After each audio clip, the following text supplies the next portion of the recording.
Welcome, future doctors, to another episode of the Future Minority Doctor Podcast with Dr. Sulma and Marina, where we bring you conversations to empower and inspire you to contribute to your community and the world by becoming a doctor. Today we have a special guest joining us. It is Alejandro Aviña-Cadena. He is a Los Angeles native and currently a fourth-year medical student at the UC Irvine School of Medicine. Specifically, he is part of the PrimeLC Program, which he'll tell us a little bit more about in a moment. He is currently taking some time off from his medical school curriculum and completing a master's in public health at UC Irvine. So when he graduates from medical school, he'll have an MD as well as a master's in public health. Welcome, Alejandro. Thank you so much for being on our podcast today.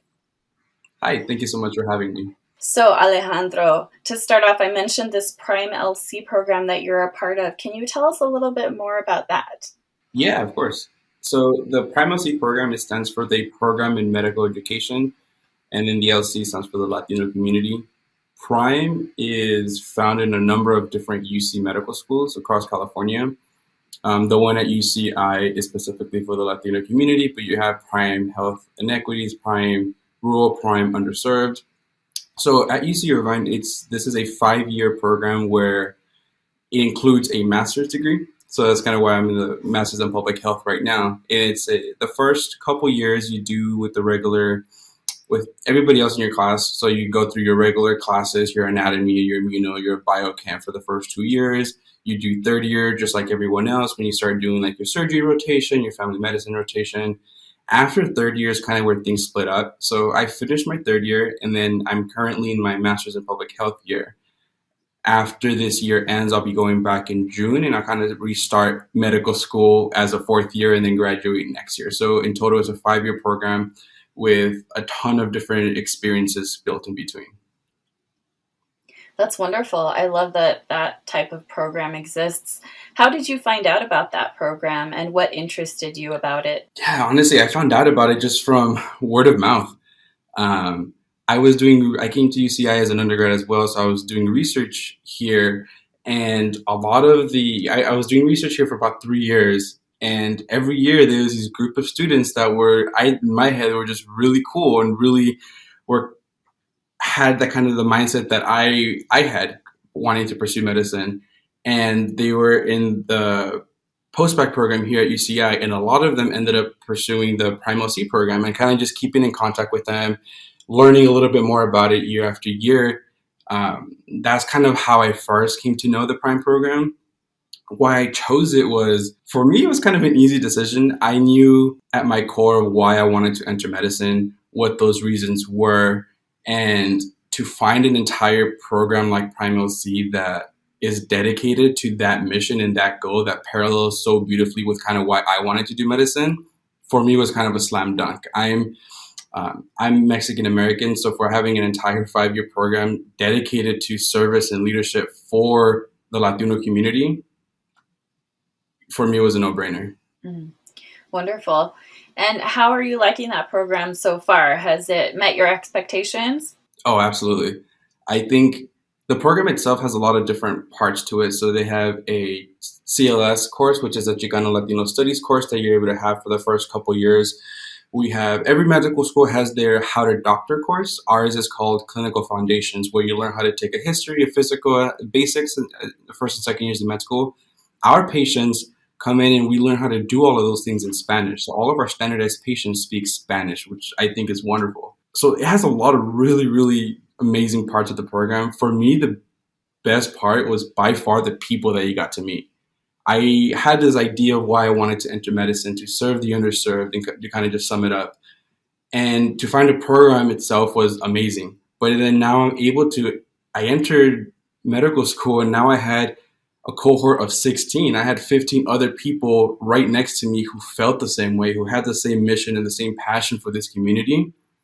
And that is kind of like the family that you end up having within med school. So they're the ones who, whenever things get tough, either academically, socially, politically, those are the people that I'm able to lean on, and we kind of support each other. So to have that family within Prime, that I'm able to network with and kind of grow in medical school with, that's kind of been the best part of the whole program. I love that. I love that it exists, like I mentioned. So let's backtrack a little bit. You mentioned that you're Mexican American, and you mentioned that part of the reason you went into medicine was to serve the underserved. So tell us a little bit about your upbringing. You mentioned you're an LA native. What was growing up like for you? Yeah, so I am a first generation here in California. Both my parents were born in Mexico. My dad was born in Mexico City. My mom was born in Mexicali, just across the border. So my brothers and I are the first ones to be born and raised here. We're all born and raised in Los Angeles County. And growing up, we grew up right next to in Montebello. It's a small little town right next to East LA. So most of the people around us kind of shared the same identity as us. So in that case, I felt kind of fortunate where I saw my culture represented pretty well in school growing up throughout high school. But I knew kind of I was one of those early on that knew I wanted to do medicine. So, but it was just difficult because being the first generation, I didn't really know what that meant. I just know, hey, I wanted to go med school. So in my head, graduate high school, maybe go to college for a little bit and then apply to med school and then you're done, and it's easy as that. So that path was the difficult part, kind of figuring out how to navigate everything for the first time and not necessarily having footprints to follow, which kind of lended itself to a myriad of mistakes along the way that I kind of had to learn from. I think that one of the hardest parts was kind of just trying to navigate everything for the first time and figuring out what FAFSA was, what is the MCAT, what is the difference between a UC, Cal State, community college, trying to figure all of that out on your own as you're trying to pursue medicine was difficult. Mm-hmm. Definitely. It is way more challenging if you don't have people that have been through it, for sure. You mentioned that you sort of had this seed in your mind, this idea at a young age before college that you wanted to become a doctor. Was there anything in particular that drew you to that idea? Did you see doctors on television? Did you just, admire your own doctor? What was it that planted that seed for you? Yeah, no, I really didn't see too many doctors who kind of looked like me. I was fortunate there were a few growing up. But for the most part, I had childhood asthma, and I remember having to go to the hospital a couple times to just kind of be given oxygen and just being helped out. Mm-hmm. So in my head, I always associated those people with the white coat as kind of helping me out. So really early on, I associated the white coat with being good, right? And kind of being the ones to help out those who needed help. Mm-hmm. So I just knew at that point, it's like, cool, I want to be a doctor. No idea what that meant. As I kind of grew, progressed a little bit more, my brothers and I, we've had to kind of act as interpreters. And my dad speaks English very well. My mom, not so much. So there's been times where we've had to go to the doctor with her and we have to be the interpreter. And, for that or for family members. And, for me, that was normal. That was kind of just, oh yeah, of course you're going to interpret. Like, why would you not interpret for your mom? Why would you not interpret for your aunt or uncle? So I had that kind of playing in my head as I had the idea of like, I just want to be a doctor. It really wasn't until community college after high school where all of these things maybe like started blending a little bit, where I started first, like I figured out what shadowing meant. So I started shadowing physicians. I started doing a little bit more of that pre-med idea of what you need to be doing. So when I started realizing that like, hey, a lot of the stuff that my family had to go through and that we've been, tasked to overcome isn't a family thing. This is a systemic thing. This is something that isn't just something my family in LA is facing, but this is kind of something that many people who share the same identity are having to overcome. So when I started seeing that aspect of like, this is kind of a historical, deep-rooted inequities within the healthcare system, that's where I kind of started going from, I have an interest in medicine to like, I kind of have a passion for medicine. And then my lived experiences growing up and my exposure with with volunteering, all of that kind of just made its way for me to just really turn that into a passion. It's like, this is not only do I want to go to medical school, but this is who I want to help. This is kind of who I want to dedicate my career to. Mm-hmm. Wonderful. So what was it like for you in high school? Did you know you wanted to go to college? One unique aspect of your story is that you started out at a community college. So tell us about what that transition was like from high school to college. So that was rough. High school was a rough time. Not only did I have issues kind of, trying to figure out academics in college and beyond, but I had to figure out academics from first grade moving on. So high school, I was definitely not the star student. And I mentioned this whenever I talk to high school students or, freshmen in college, where my grades weren't good in high school. I honestly, I remember maybe like mid 2.0 or like a 2.0 grade point average at some point in high school. Like, my grades weren't good. I just didn't know how to study. I didn't know how to ask questions. I didn't know how to ask for help. All of that kind of put together just was not a very good combination for my success in high school. Yeah. I remember I vividly remember asking the college counselor, I didn't know what the difference between UCLA and ELAC was, ELAC being East Los Angeles Community College. So Mm-hmm. I was like, hey, I'm really excited for colleges. Like, I kind of want to go to community colleges. And I just remember that feeling of being ignored, of you're the student going to community college. Hold on, I'll talk to you later. I have someone wanting to go to UCLA. I have someone applying to UC Berkeley. Let me talk to them first. So I remember feeling kind of being ignored in high school. So all of that kind of just made it a little bit rough. Fortunately, afterwards, I never really lost that pursuit of wanting to do medicine. So I knew I needed to continue education. So I was like, let me just go ahead and continue. So because I did sports and I wanted to continue doing some sports throughout college, I ended up applying to Mount San Antonio College. So I went to Mount SAC over in Pomona here in California. And that I spent 3 years there. And I think that's when I kind of first started realizing, it's like, this is what a mentor is. This is how you ask for help. This is how you navigate these steps moving forward. So high school was rough. And I feel like if I would have stopped there, I really don't know where I would have ended up. So I was fortunate enough to be able to continue pursuing education and making it to community college. And then from there, kind of continuing. Mm-hmm. I appreciate that you mentioned that, because I think a lot of people have the idea in their heads that if you want to be a doctor, you have to be getting straight A's from the time you're 5 years old, and that's the only way to do it.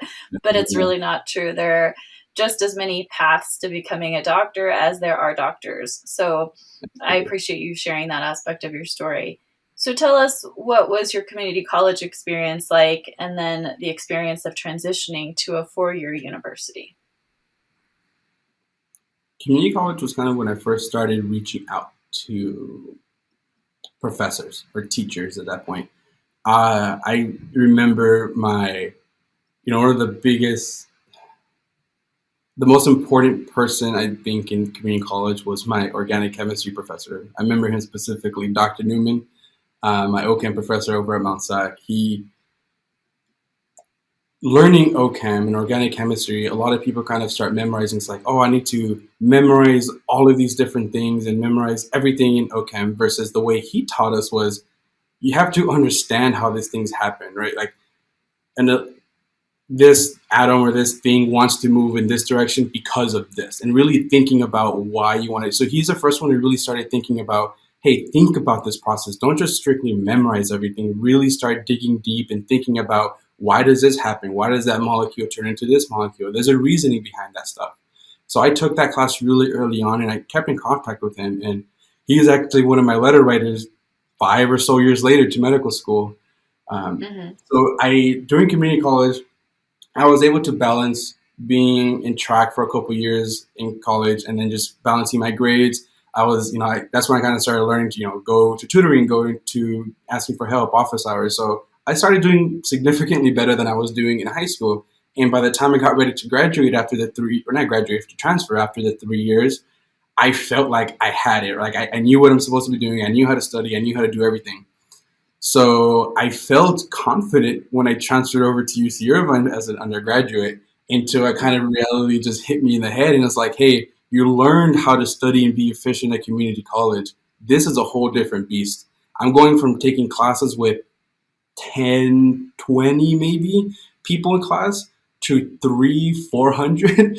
So Uh-huh. that environment was just so different. And I kind of grew up with a lot of the people that I was taking classes with in community college were maybe a little bit older. They had a specific path that they wanted to go. They knew why they're taking these classes versus I'm taking classes at UC Irvine with people who maybe just graduated high school and maybe are still trying to figure things out. So that was just a change. So I felt like once I transferred, it's starting all over. The first couple of years were again a struggle until my last year. That's when I started feeling confident again. And it's kind of just this up and down. You feel like you're kind of making it, and then you get to the next step, and then you start over. And you feel like you're kind of making it, you get to the next step, and you kind of start over. And it's the exact same way from UCI to the med school. Graduating, I felt like I had it. I felt like I knew how to study. And then med school starts, and again, you kind of get hit with reality. It's like, let's start over. Let's reorganize and reprioritize how you're going to be studying. Mhm. I can definitely relate to that. In high school, I was a pretty good student. I felt like, okay, I got this. I can do well in tests. I can study. And then college was a slap in the face. And then college, I made it through, finally got the hang of it.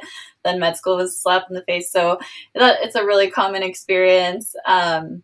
We talk a lot on our podcast about growth mindset and just, keeping that in mind that just because something is hard and kicks your butt sometimes, it doesn't mean that you can't get better.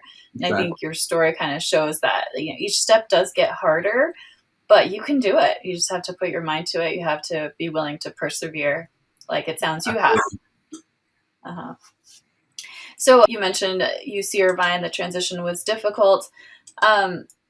What was it like finishing your pre-medical school requirements and then the process of applying to medical school? So I didn't realize I finished my med school requirements, frankly, because I didn't know what med school requirements were. I Uh-huh. just knew that I decided to major in biology just because I thought that's what you had to do to become a doctor and go to medical school. Um, Mm-hmm. Luckily, I was fortunate that I actually enjoyed it, so it made the process a little bit easier. But it really wasn't until towards the end where I tried to meet with a couple counselors, and that's when I did 3 years of community college and 3 years at UC Irvine. I think my second year at UC Irvine when I finally met with the counselor and I was like, hey, this is my plan. That's when I first was introduced to like, hey, cool. When are you going to take your MCAT? Have you finished all your prereqs? And I'm like, what is a prereq? So that's kind of when I started figuring all that stuff out. Um, so graduating, I knew, right, I still had this whole idea. I got it stuck in my head that I'm going to be a doctor. I'm going to be a doctor. This is what I want to do. Graduating, I started realizing it's like this is still what I want to do, but I kind of starting to realize like maybe I don't have the scores or the grades that I need to be competitive. I was sitting there with thinking that in order to go to med school, you needed to have a 4.0, a bunch of publications and research and glowing letters of rec, and you needed to be this perfect student. And I knew that I wasn't, so I kind of seeked out a couple different avenues, I guess, to kind of make my way to medical school. One Mm-hmm. of them, luckily, I ended up getting accepted into the post-bac program here at UC Irvine. So I've been here for a long time. Uh-huh. Uh, I did the academic enhancing program at the medical school, and honestly, that program I feel like was the reason I ended up getting into medical school. I Mm-hmm. It's a 1 year program where you can, anything that happened before you graduated, that's kind of just like it's part of your story. You have to own it. It's yours, right? And kind of just accept it. At this point, I have graduated, so now everything you do at that point is kind of a post-bac or a post-baccalaureate. So in my head, I was kind of like, I know what kind of student I could be if I didn't have any distractions. If I wasn't, president of that club or a member of that organization, if I all I did was study, I know I can be a really good student, Mm-hmm. which is what you're going to do in med school. All you're going to do is study. Yeah. So I kind of just put my head down and I just studied and I did as much as I could. And in my head, I was picturing what is the ideal student in my head, right? A student who's going to be getting really good grades. What do they do on a daily basis to prepare for classes? While they're in class, what do they do afterwards?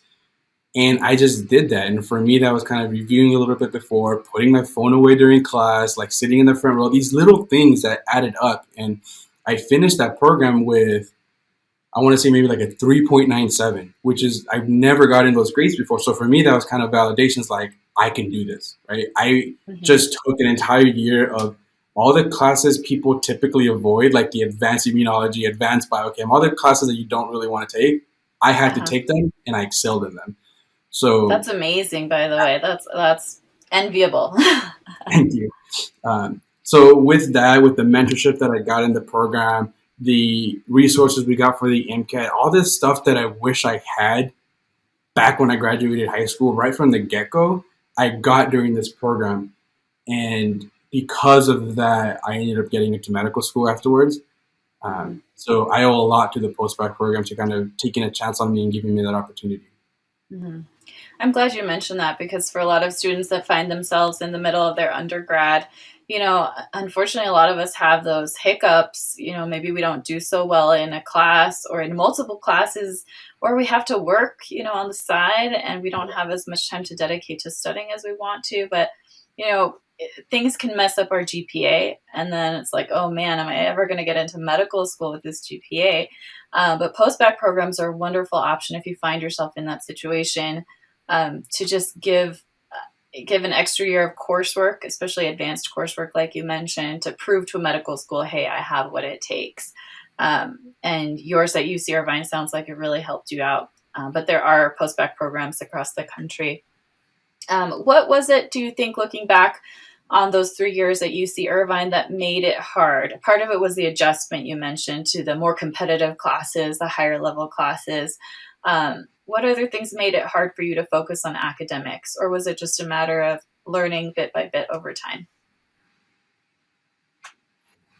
I think one of the biggest parts was just not knowing what to do next. I was never really taught to ask for help, or never really taught to kind of seek guidance or mentorship. I kind of, grew up with the mindset of fix it on your own. You have the tools, you do it, you kind of do some stuff on your own. So I kind of had that, deeply engraved, where even to this day, I'm kind of, I'm still trying to struggle with the mentorship and just asking for advice, especially now that I'm preparing for graduation. So I think that was one of the biggest parts during undergraduate, where in kind of what I would, tell myself if I can go back, it's just ask for help when you need it.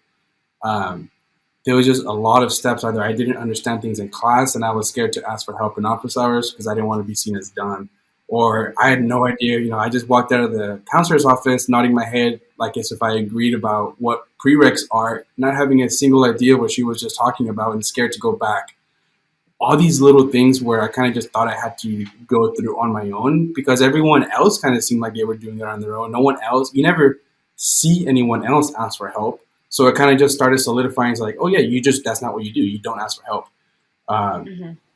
So that was one of the hardest things. I think the classes themselves, it's hard, just like any other school. And I was able to kind of figure out how to study. I had my hiccups. I had some good grades, some bad grades.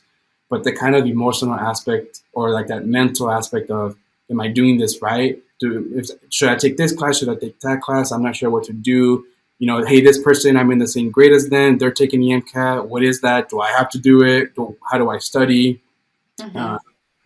All of that kind of stuff. And that kind of led to me, taking the MCAT very much unprepared. So I took it twice overall. The first time I took it mostly because hey, everyone else is taking it at this point. Maybe I should be taking it too, right? It's like, do you study? I just took, I'm taking college classes. That's kind of studying. So that was going to be the hardest part, not necessarily knowing how to navigate the steps or the requirements that I needed to get to where I wanted to go. Yeah. You mentioned that difficulty of asking for help. I think that's also a really, really common problem that especially first generation students face because we don't have the same role models. And I think there's also a component, at least for me, there was a component because I had the same exact issue in college. I was too embarrassed to ask for help. It didn't seem like other people needed help. I wanted to show I was tough and I could do it. There's that pride. But also part of it is a fear of confirming stereotypes, like we represent like the Latino community, or for me, a Latina female, I represent just by who I am physically. And so there was always, I think, an underlying fear, even though I wouldn't necessarily have identified it at the time, that if I go and I tell my TA or my professor that I don't understand something, I'm confirming the stereotype about Latina females that we're not cut out for sciences. Was there any of that, do you think, for you? Yeah, absolutely. Um, I remember being in different orgs and clubs at UC Irvine, and being in it for a couple years, and then kind of just looking back and being like, I'm the only brown person here. I'm the only Mexican in this club, and the only one that's maybe been here for the last 2 years. Mm-hmm. So, being very much aware of that, and I think for you know growing up and progressing through academic career, the idea of growing up as a Mexican male, like that machismo of not, Uh-huh. you do things on your own, right? You don't ask for Yeah. help. You get things done and you put your head down and you grind it. So that Mm-hmm. idea too is like, you know, do I have to, if I go ask for a question or a clarification, even though I know I desperately need it because I really don't understand what the heck they just talked about for the last hour, am I going to be seen as be like, oh, okay, yeah, of course, like you're asking a question, right? Because I may be there was times where I was the only Mexican person in that class, the only brown person in that class. So that, right, kind of almost wanting to do well to kind of represent in a way. Yeah, Uh-huh. it was definitely kind of that underlying fear that you learn to acknowledge, I guess, kind of moving Yeah. forward. What do you think it was that turned a corner for you? What was it that flipped a switch in your mind of like, okay, I need to ask for help. I'm going to start going to those advisors, going to those professors, going to office hours. What helped with that? I honestly didn't start doing a lot of that until I got to the post-bac program. Mm-hmm. Um, and I didn't do that in the post-bac program. I mean, the reason I did it in the post-bac program was because we had to. Yeah. That was part of what I really enjoyed in the program, where it was a very strict program where it's like you need to, you need to check in every so often. You need to tell me how you're doing with your quizzes, with your exams. Everyone else is going to office hours. So like in my cohort for the post-bac program, so then I kind of went with them to office hours. So having that person that is making you accountable is kind of like, hey, I know, they have all your exams and all your stuff. So it's like, I know you just took an exam. Let me know, what is your grade? What did you do? Let's talk about how did it go well? How did it go bad? So that's when I first started realizing, and then, which I'm kind of thinking that like, because I was doing all of that, that's why I ended up being so successful in the post-bac program, because I did all those stuff. Uh-huh. But honestly, I'm still struggling with trying to ask for help. It's one of those things where even now, I know what I want in my career moving forward after graduation, but it's one of those things. Even now, I know it's I need to kind of not learn from it, but kind of try to move forward. Where I know I want to ask for help, but should I ask for help? No one else is asking for help. I'm asking. So I'm still struggling with that. Uh-huh. I know that it needs. I think the difference now is just that I know I can do it. It's just Uh-huh. kind of still have that like butterflies in my stomach. It's like, well, if I ask for help, then they'll think that I'm not smart enough to have looked it up on my own or to like figure it out on my own. Then would that like hinder anything in moving forward? Like all these scenarios are kind of moving in your head. I think Mm-hmm. now I'm just more of a, I know I have to do it, but I'm still struggling with like, how can I do it? Does that make sense? Uh-huh. Yeah, absolutely. It never gets easy. I think there's always a little bit of that fear of, will I be judged as dumb, or like I should have known that if I asked the question. But honestly, I think that 90% of the time, if you ask that question, everybody else in the room was also wanting to Yeah. know, and wanting to ask, and everybody has the same fear. But I think it's one of those things that with practice, it gets easier. So you mentioned that you can do it now, right? Yeah. Whereas before it probably, was hard to even start. So it's one of those things where practice makes better. It never Yeah. gets completely easy, but it does get easier. Yeah, absolutely. Like I feel like having a couple people. So I've been fortunate now with like I've been able to surround myself with a couple key, you know, like my dream team almost, where I know those people, those faculty members, I can be vulnerable with because I have been and they've been vulnerable with me, and I've been, those are the people that I know and I feel comfortable asking for help. Outside Mhm. of my, my little dream team, that's hard.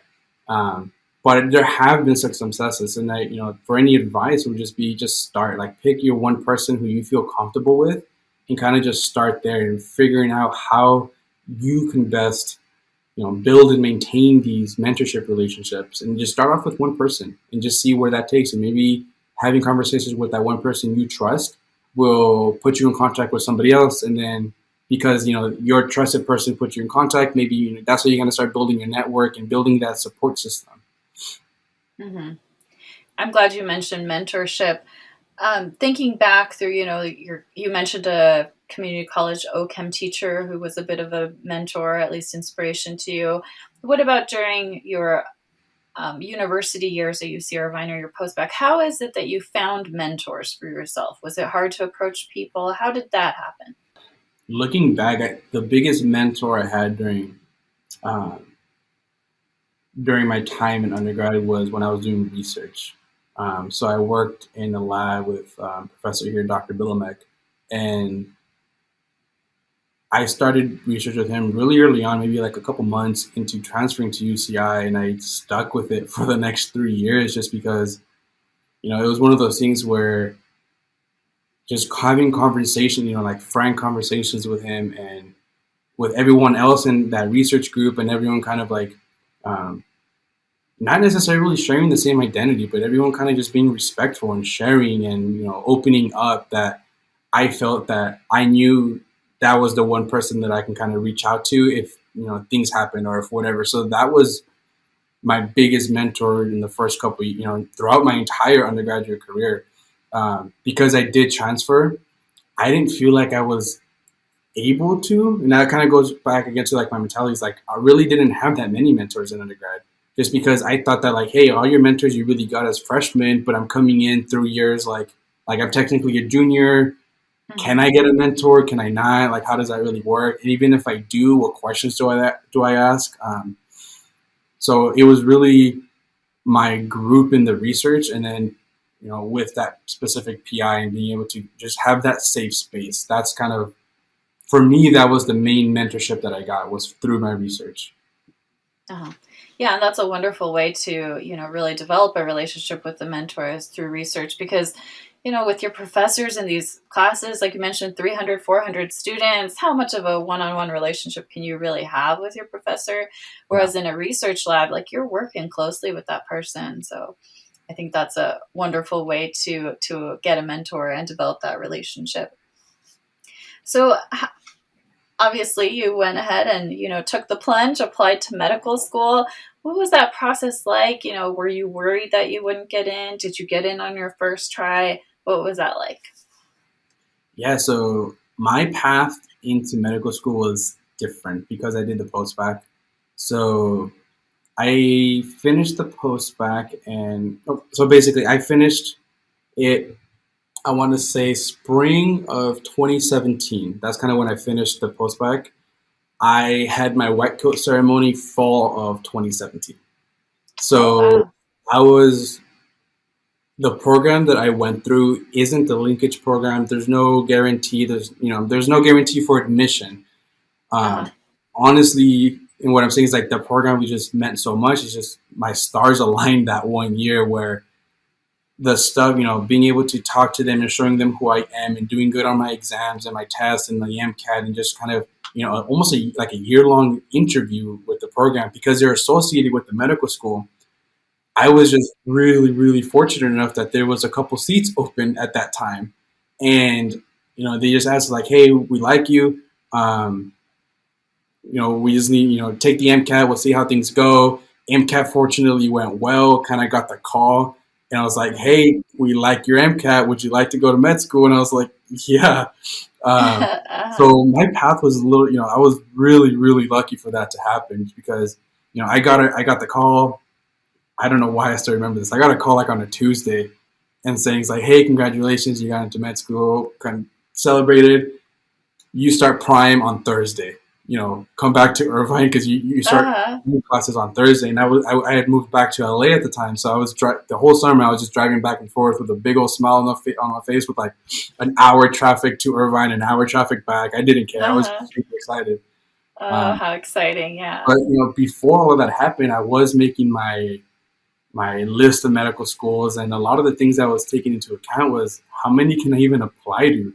How many, these are my scores, these are my grades, how many can I afford? Who will actually take me? Kind of having all those things in my head. I was just really fortunate enough to kind of have my stars aligned, like I had mentioned, and just be able to be given the opportunity to start right after I finished the program. So I haven't, I went from graduating my undergrad in 2016, started the post-bac right away, finished the post-bac in 2017, started med school right away. Mm-hmm. So it's been a busy couple of years, but I wouldn't have it any other way. Yeah. Well, I'm so glad the stars aligned for you. That's great. So now that you're in medical school, you're towards the end of medical school. Tell us what has the experience been like for you? What are the first 2 years like, the preclinical years? What was your third year like? It's been a roller coaster. Uh-huh. I finished. It's the same thing we were talking about before, where I finished a post-bac with honestly the best grades I've ever gotten in my life. So I started med school with like, I got this. Uh-huh. Until the first exam happened, and I was like, ooh, maybe I don't have this. It's a really kind of quick reality check starting med school. So it's busy. It's a lot of work for the Mm-hmm. first couple years. And right, because like the way I usually like to describe it to people is the first year you kind of learn what's normal. You learn, normal anatomy, normal physio, normal biochemistry. Second year, you start learning a little bit more about what's abnormal in medicines, pathology, pharmacology, and whatnot. Third year, you start applying some of that stuff. So for me, first and second year was hard. I was, I was very much a solid average student in the first 2 years. And at first, it was kind of that idea. It's like, wow, did they make a mistake by letting me in? Everyone's doing so well. Here I am sitting in the middle of the pack, and I don't know what I'm doing.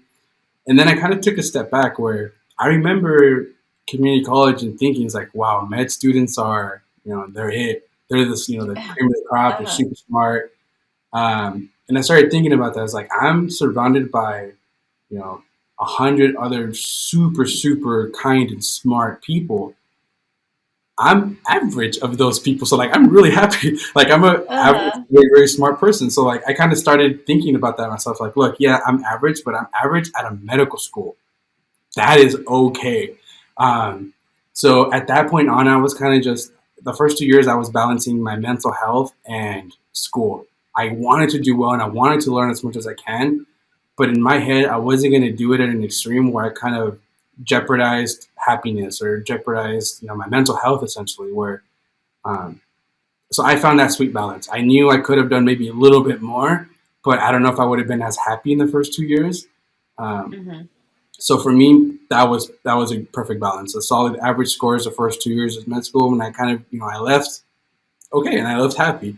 Third Yeah. year was where I loved third year. It was kind of where I was able to leave the unfamiliarity of school and lectures. And even though I've done it for my whole life, it's still super vague and unfamiliar. To now I get to go talk to people.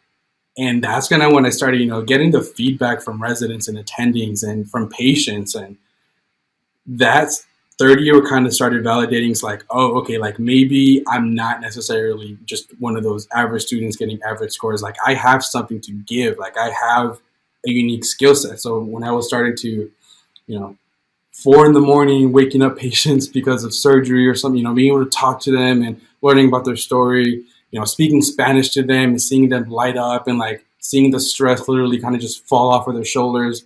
All those little things kind of really reinforced why I wanted to do medicine. It's like, wow, like I'm finally talking to people. I'm not just reading a book or doing flashcards on my computer. So I love third year. There was honestly, I think almost every rotation had its highs and lows, but I really just enjoyed all of it. It was hard, long hours, 6 days a week sometimes, but it was great. I think your experience really highlights sort of the fact that you can only put so much stock in test scores, right? The test score by itself and how you do in those classes, I mean, obviously you need to know anatomy and physiology and pharmacology and all that stuff to a certain extent to be a good doctor. But just because you're quote unquote average on those tests, it doesn't mean you're going to be only an average doctor. Because, like I like to say, patients don't walk into a room with a multiple choice question on their head, right? People are not multiple choice questions. People involve listening skills and communication skills, which, with you being able to speak Spanish, that was really an asset to you in serving many of your patients, I'm sure. And just being a doctor involves so much more than just being good at taking tests. And so I love that you mentioned that, because I had a similar transition going from, oh my gosh, I'm so tired of taking tests and being in a classroom and lectures, to all of a sudden, oh my gosh, I get to deal with real people and help people with their problems. And all of this studying has been worth it to get to this point. So thank you for sharing that. Yeah, it's nice to talk to now at this point where it's kind of crazy to say, but like towards the tail end of med school, being able to talk to the first years and being like, look, some of the students where I kind of see similarities of when I was a first year, it's like, look, just put your head down and grind the first 2 years. And that's really what first 2 years are, just studying. Third year is kind of where, for me, that's where I was able to shine. I was the one happy to go talk to the patient or go explain the discharge summaries or go talk, take that extra time to just go and get an interpreter because I don't speak that language. All these little things that I feel like helped me stand out in third year. It's a lot of the, I kind of take that and just go back and talk to some of the first and second years, be like, hey, I know first and second years is rough. You're right. Your feelings and everything, that's perfectly valid. Third year is for a lot of you, third year is going to be one of the best years of med school. Yeah. So tell us a little bit about your master's in public health now. So you're towards the end of finishing that year. Yeah. What has that been like? What have you gotten to study? What have you loved about that program? So kind of before I did the MPH, the Master's in Public Health, I wasn't sure what I really wanted to do.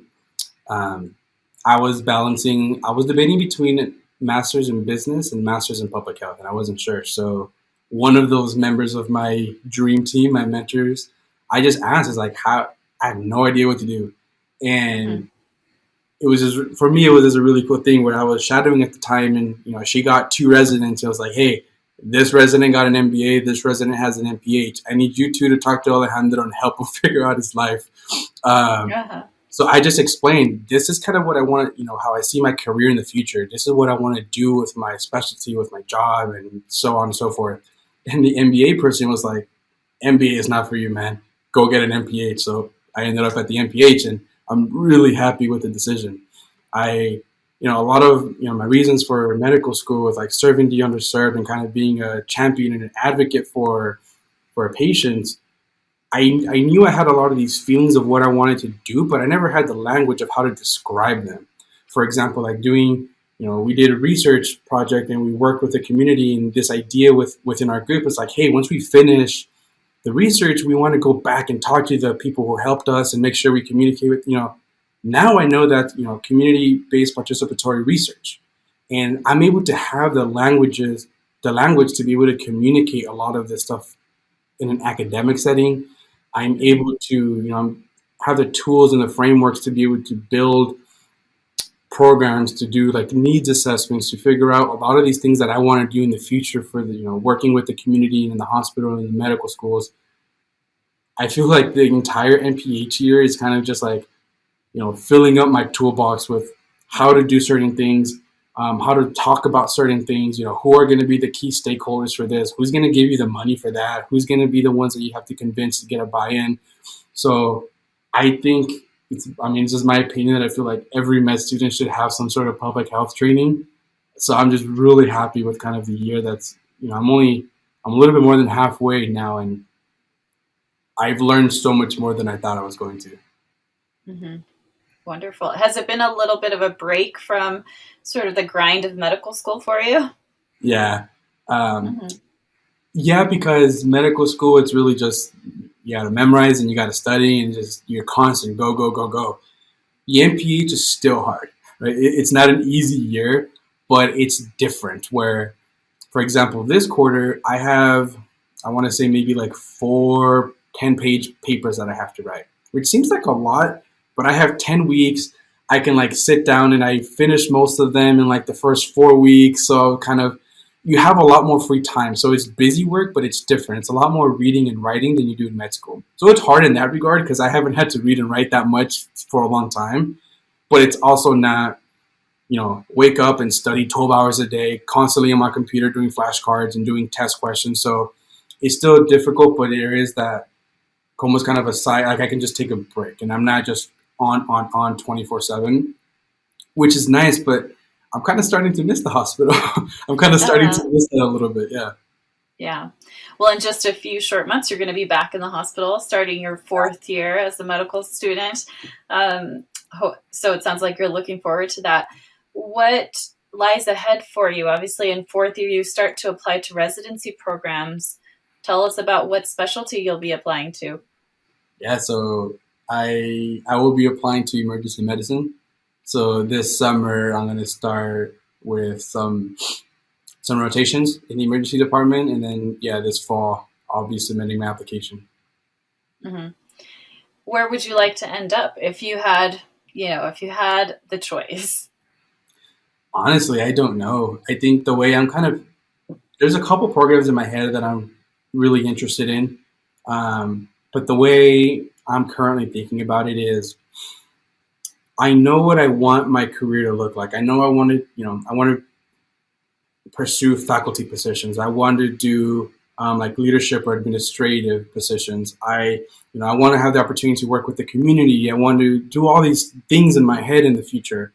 I'm also married and we're planning on having kids, and I want to make sure that I find a place where not only where both me and my family and as a whole can thrive, right? So I have all these kind of pictures in my head, and it's like that for me is the first priority.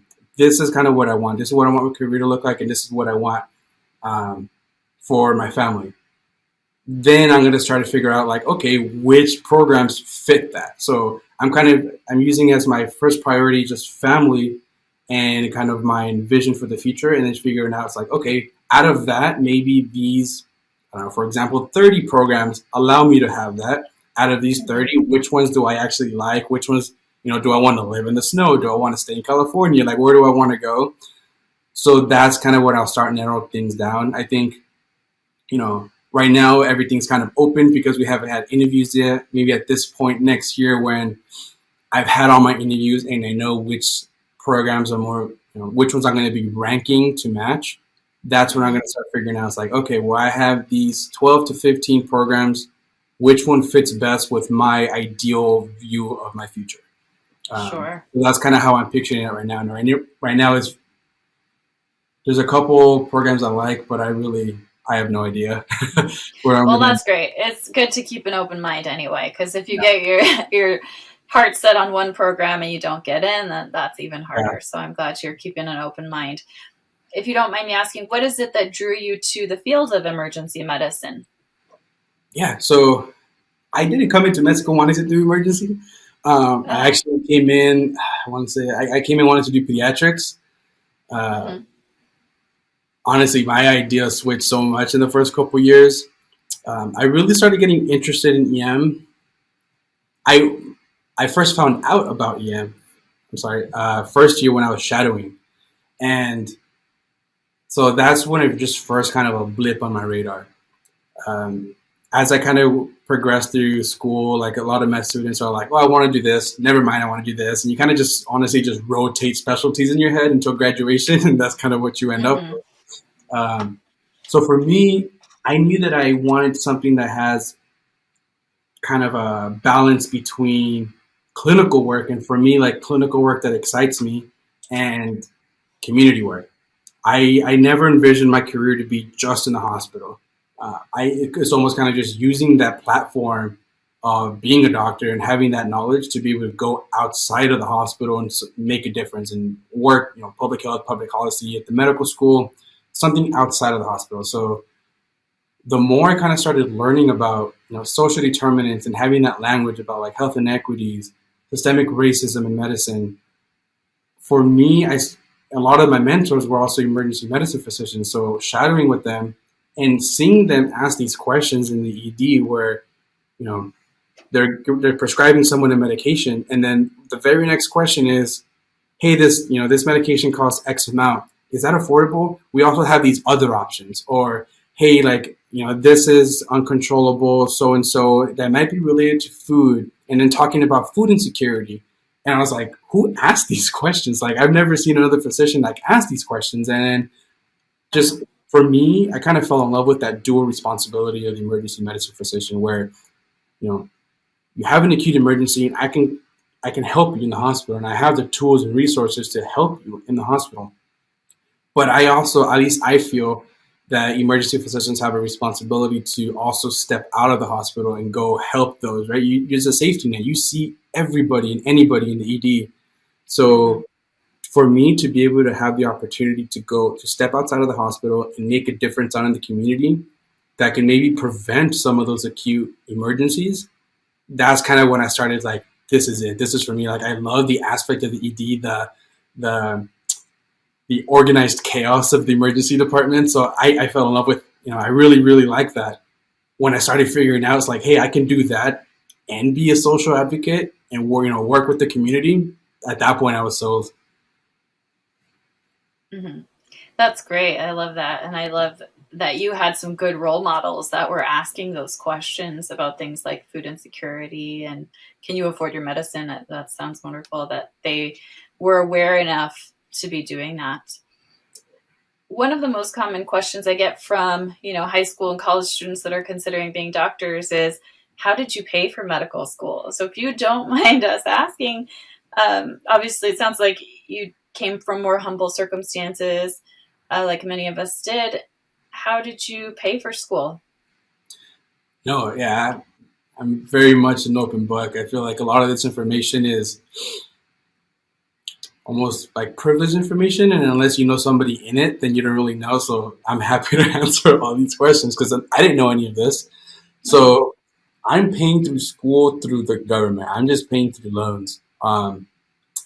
Honestly, I kind of see it's a lot of money, and it's looking at it sometimes it's a little bit terrifying knowing how much I'm in debt. It's really easy to forget when you're studying for exams and you're in rotations of how much you actually owe back. So that can be terrifying, but I honestly just saw it as I've been wanting to do this my entire life. This is my shot, right? This is going to be an investment.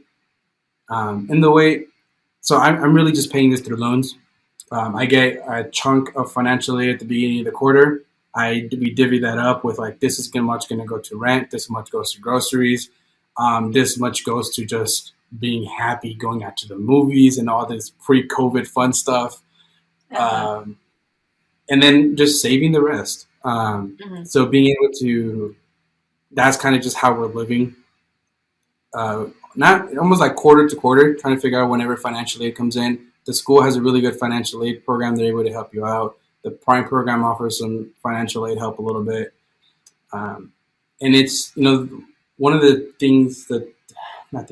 advices that I got early on was seeing this much debt, especially kind of how, my family grew up. For me, it's kind of like, oh my goodness, that's a lot of money. Mm-hmm. But, what I was told early on is just getting some financial advice. I'm going to start, even as a resident, I'm going to start making so much more money than I've ever made in my life. Even as a first year, as an intern, I've never made that kind of money, let alone as an attending, right? So, to be honest, once I become an attending, my wife and I are going to be making money that we've never seen before. We have no idea what this means. So we started talking about possibly getting like some sort of like financial advisor or something, someone to maybe help us navigate this, because us nor our families have really had this kind of income before, and we just want to make sure we do it responsibly, especially because we have, I don't know, I want to say maybe around $250,000 in debt for med school. So being able to kind of being a little bit more financially responsible, because we are living off of loans and then interests are going to kick in. There are scholarships that you can pursue. I got a couple, but it wasn't, $5,000 here, another $5,000 there. It wasn't enough to make a big dent. Sure. Yeah. Thank you for sharing about that. I just asked because it is a question on the forefront of a lot of students' minds. We, especially coming from a background where money is so scarce, you really think about it. You really worry about, am I ever going to be able to pay that off? And like you mentioned, doctors make very good salaries overall. So if you do work as a physician after your training, you will be able to pay it off. That's what I like to tell students. So one last question, Alejandro, while we have you here. If you could give, these late high school, college students one piece of advice, what would it be? I think it would be to, it's just going to sound cheesy, but just not to give up. I've seen so many people, starting off at first year community college. You have a lot of these people who are going to be pre-meds, and everybody kind of wants to do this, and just seeing so many people fall off because of one obstacle or this barrier or whatever happens. But, I've seen people apply to med school multiple times, apply to the post-bac multiple times, who are now graduating or now, who are now physicians. And it's really just those that really have a calling, who really want to do this as a profession, are going to get into medical school, whether it's, right after you graduate college, whether it's a couple years later, whenever it happens, as long as you just keep applying, keep going, keep learning from your mistakes and just keep not stopping, you're going to get into medical school. And you can think of it as you had mentioned it earlier about there's a bunch of different paths to get into medicine. Yours is unique. It's your path for a reason, right? The way the way I got into medical school was definitely not a straight path. It took a little bit of winds and turns, a couple U-turns there, but I feel so lucky with the people that I'm in med school. You're going to get into medical school with the people that you're meant to get into medical school with. I can't imagine going through these last 4 years with anybody else other than my prime cohort and, my solid people. So you can think of it as like, maybe if you didn't get in this year, it's because, your people are applying next year, and that's when you're going to get in. Your dream team is applying in 2 years, and that's when you're meant to get into med school. As long as you just keep going, you're going to get in. Mm-hmm. Wonderful advice. I completely agree. Well, thank you so much, Alejandro, for taking the time to be with us today, for sharing your story. I think many listeners will find it inspiring and motivating for their own journey, for their own path to medical school. So thank you so much for sharing. Thank you so much for having me. Thank you. Okay. All right. And thanks, listeners, for tuning in. Until next time, see ya.